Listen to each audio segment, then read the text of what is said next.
Suatu sore, Pak Arif, seorang pegawai negeri yang baru dipindahkan ke sebuah kota kecil, mendapatkan kabar bahwa dia akan menempati rumah dinas.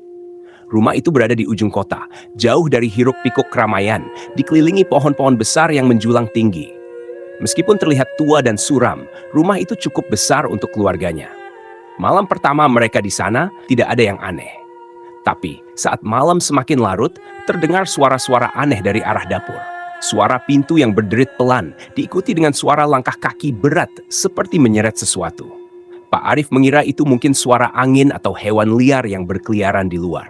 Namun saat dia mengecek dapur, pintu belakang yang tadi sudah dikunci, tiba-tiba terbuka lebar.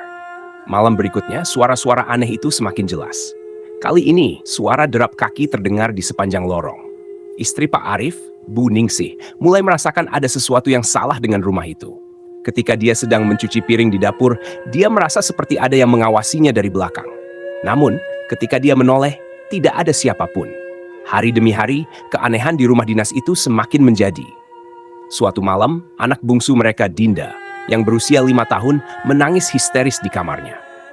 Ketika Pak Arif dan Bu Ningsih berlari untuk menenangkan Dinda, dia berkata, ada bapak-bapak di sudut kamar. Dia cuma diam, matanya kosong. Mereka berusaha menenangkan Dinda dengan mengatakan bahwa itu hanya mimpi buruk. Tapi keesokan harinya, Dinda demam tinggi dan terus mengigau, menyebut bapak-bapak itu. Pak Arif akhirnya memutuskan untuk bertanya pada warga setempat tentang rumah dinas itu. Dari penuturan seorang tetangga, Pak Arif baru tahu bahwa rumah dinas itu dulu ditempati oleh seorang pejabat yang meninggal secara tragis. Pejabat itu ditemukan tewas gantung diri di kamar belakang. Sejak saat itu, siapapun yang menempati rumah tersebut selalu mengalami gangguan. Bahkan kabarnya, arwah pejabat itu masih berkeliaran, merasa belum siap meninggalkan dunia. Malam itu, Pak Arif memberanikan diri untuk menginap di kamar belakang, tempat kejadian tragis itu terjadi. Saat tengah malam, pintu kamar itu terbuka sendiri dengan suara pelan. Sosok lelaki tinggi dengan wajah pucat terlihat berdiri di ambang pintu. Mata Pak Arif terbelalak, tubuhnya kaku tidak bisa bergerak. Sosok itu mendekat perlahan dan terdengar bisikan serak, "Kembalikan rumahku." Sejak kejadian itu, Pak Arif memutuskan untuk segera pindah dari rumah dinas tersebut. Mereka meninggalkan rumah itu keesokan harinya. Namun, cerita tentang rumah dinas Bapak itu terus menjadi buah bibir di kalangan penduduk sekitar. Dan sampai sekarang, tidak ada yang berani menempati rumah itu lagi. Setelah Pak Arif dan keluarganya meninggalkan rumah dinas itu, rumah tersebut kembali kosong. Namun, rumor tentang rumah angker tersebut semakin berkembang di kalangan warga. Banyak yang bersaksi melihat penampakan di sekitar rumah, terutama di malam hari. Beberapa warga yang melewati rumah itu sering melihat bayangan sosok lelaki tua yang berdiri di depan jendela, menatap keluar dengan pandangan kosong. Suatu hari, seorang pegawai baru bernama Pak Hendra, yang juga seorang skeptis, ditugaskan di kantor yang sama dengan Pak Arif, dan diberitahu bahwa dia akan menempati rumah dinas yang sebelumnya ditempati oleh Pak Arif.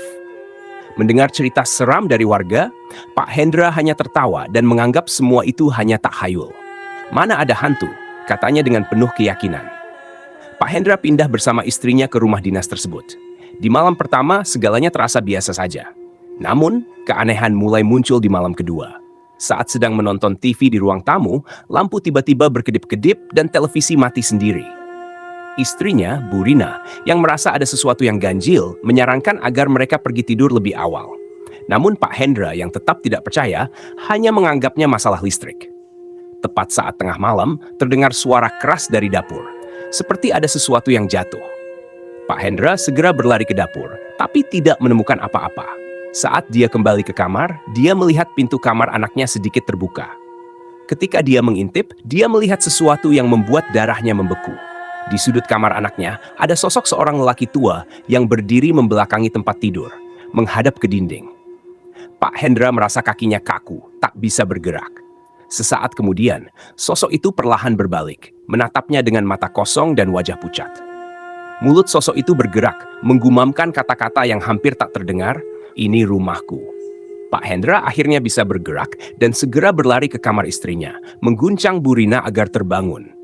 Tanpa pikir panjang, mereka segera mengemasi barang-barang dan membawa anak mereka keluar dari rumah itu. Sepanjang perjalanan, Pak Hendra terus mendengar bisikan di telinganya, "Kembalikan rumahku." Keesokan harinya, Pak Hendra menceritakan pengalaman mengerikannya kepada warga. Dia kini percaya bahwa cerita tentang arwah pejabat yang menghantui rumah itu bukan sekadar mitos. Warga semakin yakin bahwa rumah dinas tersebut memang menyimpan misteri kelam yang tak bisa dijelaskan. Setelah kejadian itu, rumah dinas tersebut benar-benar dibiarkan kosong. Pemerintah kota bahkan memutuskan untuk merobohkan rumah itu, berharap bisa mengakhiri gangguan-gangguan yang terjadi. Namun, meski rumah itu kini sudah rata dengan tanah, warga setempat masih sesekali melihat bayangan di area bekas rumah tersebut, terutama di malam hari. Sosok lelaki tua dengan tatapan kosong yang pernah menghantui rumah dinas itu tampaknya masih belum bisa beristirahat dengan tenang. Arwahnya terus mencari rumah yang pernah menjadi miliknya, dan setiap orang yang berani mendekat akan mendengar bisikan yang sama. "Kembalikan rumahku,